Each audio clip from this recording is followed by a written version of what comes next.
కర్నూలు జిల్లా ఆదోని కూటమిలో కుమ్ములాటలు పెరుగుతున్నాయా? TDP BJP శ్రేణుల మధ్య విభేదాలు భగ్గుమంటున్నా పార్టీల అధినాయకత్వాలు పట్టించుకోవడం లేదా? బీజేపీ ఎమ్మెల్యేని తెలుగు తమ్ముళ్లు అడ్డుకోవడం దేనికి సంకేతం? ఆదోని కూటమిలో కుమ్ములాడుకుంటున్న ఆ నేతలు ఎవరు? విభేదాలకు కారణాలేంటి? Watch this inside story.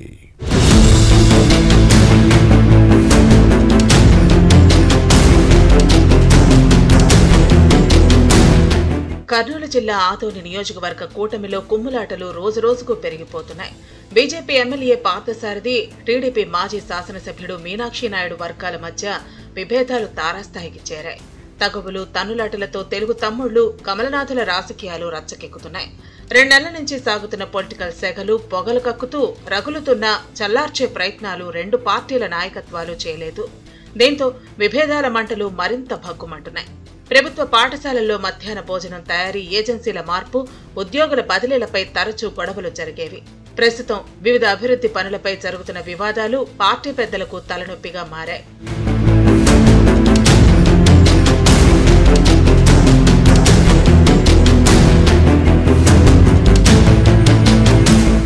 Kurnool జిల్లా టీడీపీ, బీజేపీ పెద్దలు జోక్యం చేసుకుని రాశి కుదిర్చే ప్రయత్నం చేసినా పరిస్థితులు ఏమాత్రం చక్కబడలేదు. ఈ క్రమంలోనే ఇటీవల నిర్వహించిన ఆదోని మున్సిపల్ కౌన్సిల్ భేటీలో రభస జరిగింది. బీజేపీ ఎమ్మెల్యే పార్థసారథితో కొందరు కౌన్సిలర్లు వాగ్వాదానికి దిగటంతో సమావేశం రసాభాసగా మారింది. ఆదోని మున్సిపాలిటీలో 42 మంది కౌన్సిలర్లు ఉన్నారు. గత ఎన్నికల్లో టీడీపీ నుంచి ఒక్కరు మాత్రమే ఎన్నికయ్యారు. కూటమి ప్రభుత్వం వచ్చిన తర్వాత వైసీపీ కౌన్సిలర్లలో ఎక్కువ మంది టీడీపీలో చేరారు. చైర్పర్సన్ శాంత, మరో 4 కౌన్సిలర్లు బీజేపీ ఎమ్మెల్యే పార్థసారథి వైపు ఉన్నారు. కౌన్సిల్ సమావేశానికి 5 రోజుల ముందు అన్నా క్యాంటీన్ల నిర్మాణ బిల్లుల మంజూరు అంశాన్ని అజెండాలో చేర్చి ఆ తర్వాత తొలగించడం వివాదాస్పదమైంది.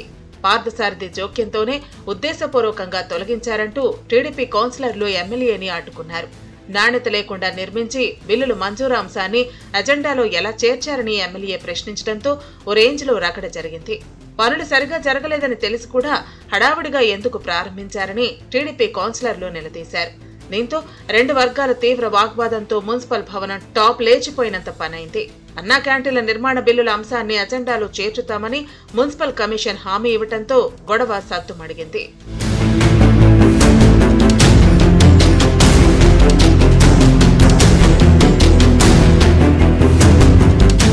మరోవైపు మున్సిపల్ సమావేశాన్ని గతానికి భిన్నంగా నిర్వహించడం వివాదాస్పదమైంది. 2 మున్సిపల్ వైస్ చైర్మన్లు నరసింహులు, మహమ్మద్ గౌస్ కు ప్రత్యేకంగా సీట్లు ఉండేవి. కానీ ఈసారి కౌన్సిలర్లతో కలిసి కూర్చునే ఏర్పాటు చేయడంతో నిరసన వ్యక్తమైంది. గతంలో మాదిరిగానే వైస్ చైర్మన్లకు సీట్లు ఉంటాయని ఎమ్మెల్సీ మధుసూదన్ హామీ ఇవ్వడంతో ఆందోళన విరమించారు. అనంతరం అన్నా క్యాంటీన్ల నిర్మాణ బిల్లుల మంజూరు అంశాన్ని అజెండాలో పెట్టి పాస్ చేయించుకున్నారు. మాజీ ఎమ్మెల్యే మీనాక్షి నాయుడు బంధువు వీటిని నిర్మించారు. తాను లేకుండా టీడీపీ, జనసేన నేతలు క్యాంటీన్లను ప్రారంభించడంతో ఎమ్మెల్యే పార్థసారథికి ఆగ్రహం తెప్పించింది.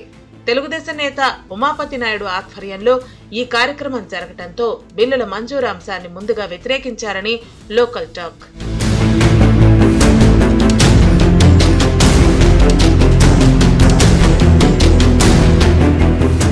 బీజేపీ ఎమ్మెల్యే పార్థసారథి, టీడీపీ మాజీ శాసనసభ్యుడు మీనాక్షి నాయుడు మధ్య ఆధిపత్య పోరుతో ఆదోని కూటమిలో అగ్గి రాజుకుంటోంది. ఇవి మరింత మొదలకు ముందే 2 పార్టీల పెద్దలు జోక్యం చేసుకుని విభేదాలను పరిష్కరించాలని క్యాడర్ కోరుతోంది. లేకపోతే కూటమిలో కుమ్ములాటలు మరింత పెరిగే అవకాశం ఉందన్న ఆందోళన వ్యక్తమవుతోంది. రాజీ కుదర్చకపోతే రాజకీయంగా నష్టమేనన్న వాదనలో ఉన్నాయి. టీడీపీ, బీజేపీ పెద్దలు ఎలా స్పందిస్తారో చూడాలి మరి.